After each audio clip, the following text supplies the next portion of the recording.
All right, so what we want to do now is touch on a really important theme that's come up in every one of our sessions so far.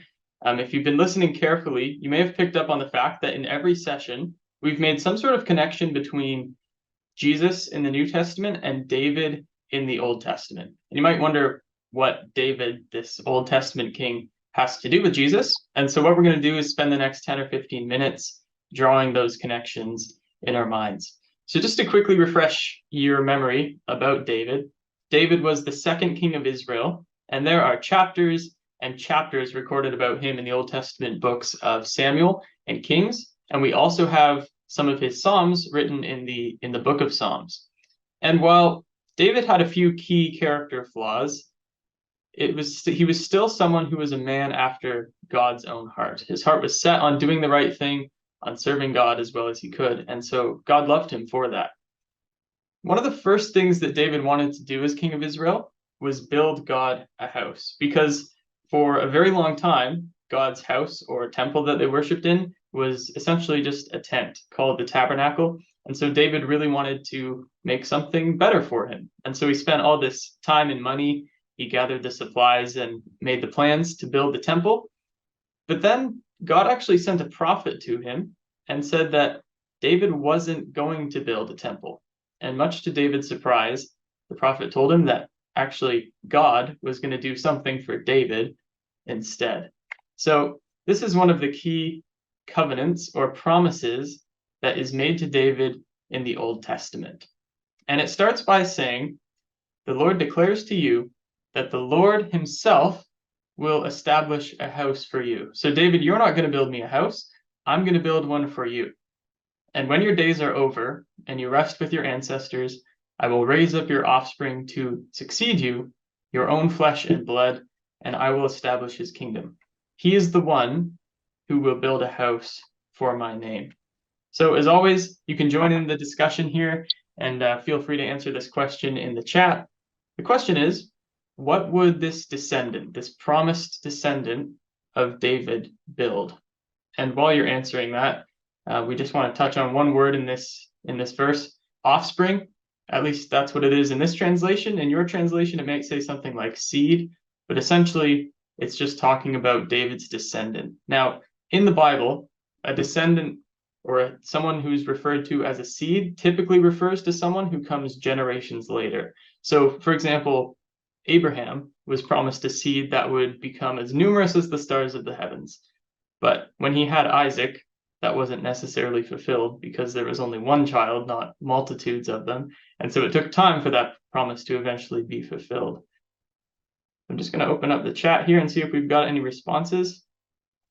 We've got one. It says that David's descendant was going to build a house for God.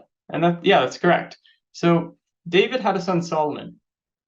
And you can read in the record all about Solomon actually doing what God said he would do. He actually builds this house, this temple for God.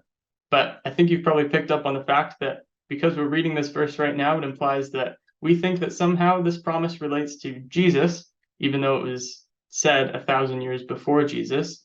But if you read the verse, it seems to just apply to Solomon because he did end up building the house. So we're going to turn to you now, Dan, see if you can answer a question for us. Why would we say that this verse has any application to Jesus?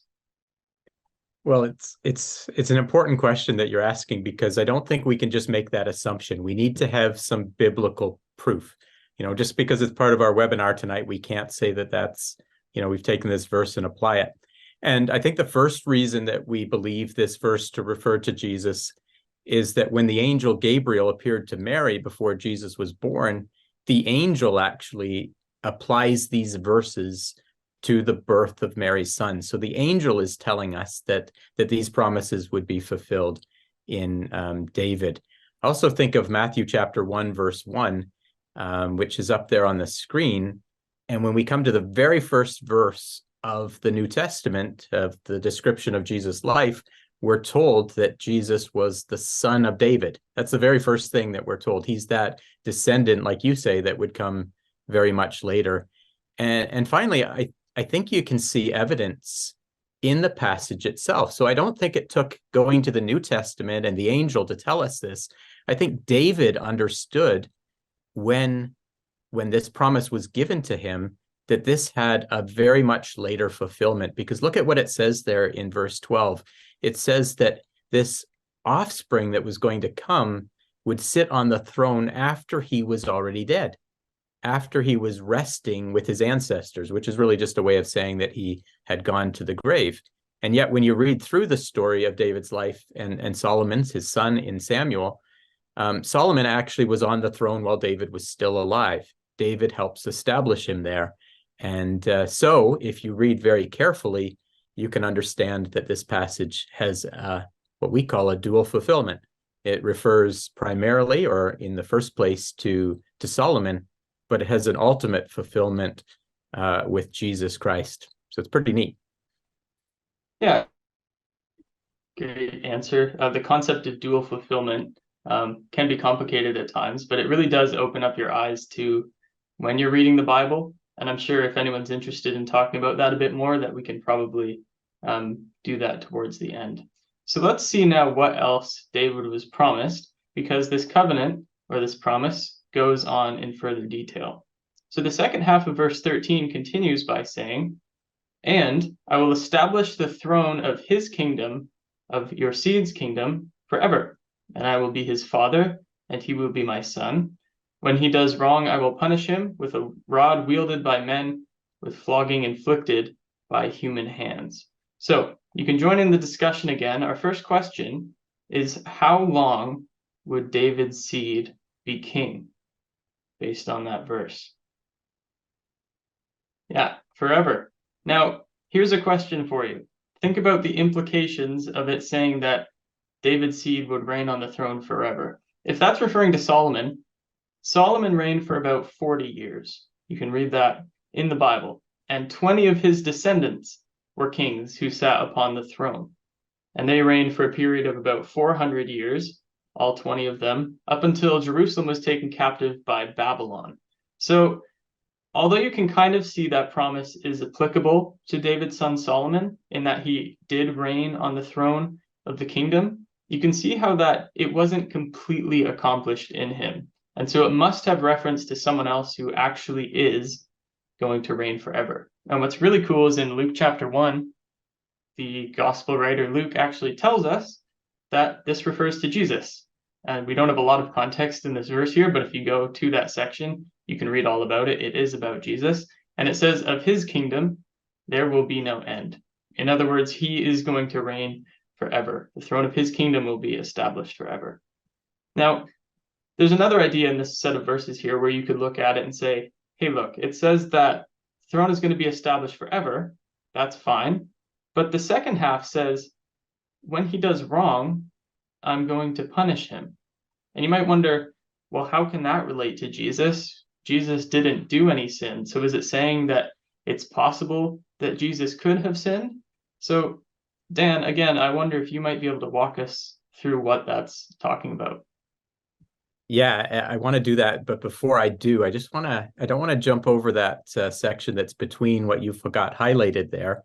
Notice it says, "I will be his father, and he will be my son." If you go to Luke 1, verse 32, we won't put it on, but that verse immediately before the one you have on the screen, it says about Jesus, "He shall be called the Son of the Highest." So whatever follows, I think, has to apply to Jesus, and it doesn't just apply to Solomon. So what it's telling us actually is that it was possible for Jesus to sin. It says, when he does wrong, I will punish him. So you see, Jesus was a person, as we're presented with him in the New Testament, is a person who shared our human nature. It was in the realm of possibility that he might sin.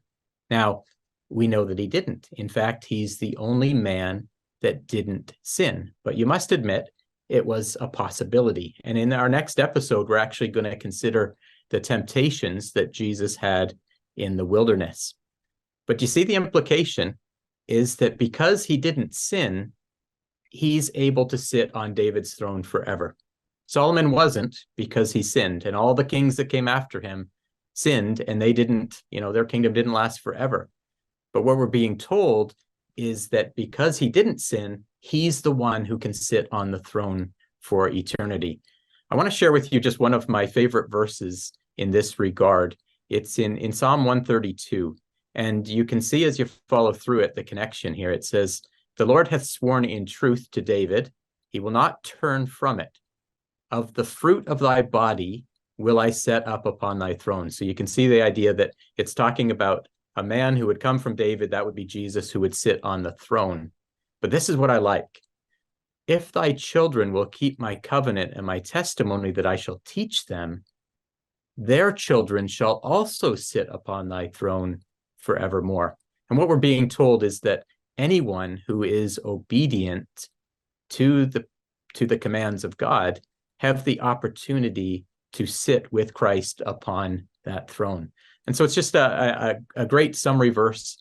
And I think the summary of this section is to show us that Jesus is like us in that he could sin, but he didn't, and thus is allowed to reign upon David's throne forever. That's an amazing verse. It's awesome to think about the fact that some of this can apply to us and we actually can reign with Jesus in the future. So let's look at the last section of this covenant that was made to David. It's in verse 16. It says, "Your house, David, and your kingdom will endure forever before thee. Your throne will be established forever." Now, we've already shown or tried to explain how these promises relate to Jesus Christ, and the fact that these are eternal promises or they're promises forever means that they're future, as we've talked about, because they haven't come to pass yet. He hasn't reigned on the throne forever. And one of the things that's worth thinking about quickly is just the connection between forever and immortality, as you talked about, Dan. It makes sense that Jesus is the heir to these promises because he's been made immortal. He died, he was raised to immortality, and now he lives forever. So just some extra proof that these would relate to him. So one of the questions we want to talk about from this verse is, what two things are going to be established forever? Yep, a house, kingdom, and a throne. You see, we're getting three things out of that verse, which is awesome. So what we want to talk about here is noticing the importance of every single word. So this house and the kingdom and the throne, it says that they will be established before thee. And what we want to touch on is the importance of noticing every word in a verse. So Dan, I wonder if you could answer, if it says that these things will be established and endure before David, does that mean that David will be there to actually see these things and these promises happen? Yeah, I wondered about that as well. I think it would be amazing if that's what's being said. And I did a little bit of investigation. And one of the things I like to do is to look at these verses in different translations. But when I did, it actually was a bit confusing because some of those translations decided to replace the "thee," which would be referring to David, who was being spoken to, with "me." In other words, God. And so some of the translators, when they were doing it, couldn't understand how that could be correct. And one of the versions I found, the New English translation, has a lot of footnotes about why they made decisions that they did about translations. And it was one that decided to change it to "me." But in their footnote, they said the original Hebrew is specifically "thee," but it was changed to give it better sense. That was their interpretation. But you know what? I think they're actually missing the point. Because as we saw, God is looking to set lots of people up upon the thrones to rule forever with his son if they're obedient. And I think what this verse is doing is actually promising David that he would be raised to see his son sitting upon the throne. And not only raised to see Jesus on the throne, but that he would also be given immortality so that he could witness it for eternity. And if you think about that, that's just an amazing promise. And like you say, it's important to look at every word and to realize that God is promising David two things here, that he would be raised and that he would be given eternal life. Yeah, that's great. And you can see how just one word in a verse has such important and amazing implications, such as that David is going to be resurrected to see these things actually come to pass. So it's very, very cool. It's incredible to see how much is packed into this section. So just to quickly summarize some of the things that we've looked at in this digging deeper section. So we've seen that Jesus is that descendant that God promised to David, and that he's going to sit on David's throne, and he will sit and reign on that throne forever. And we've seen that Jesus is going to build a temple, that David is going to be resurrected to actually see all these things be fulfilled because they haven't been yet.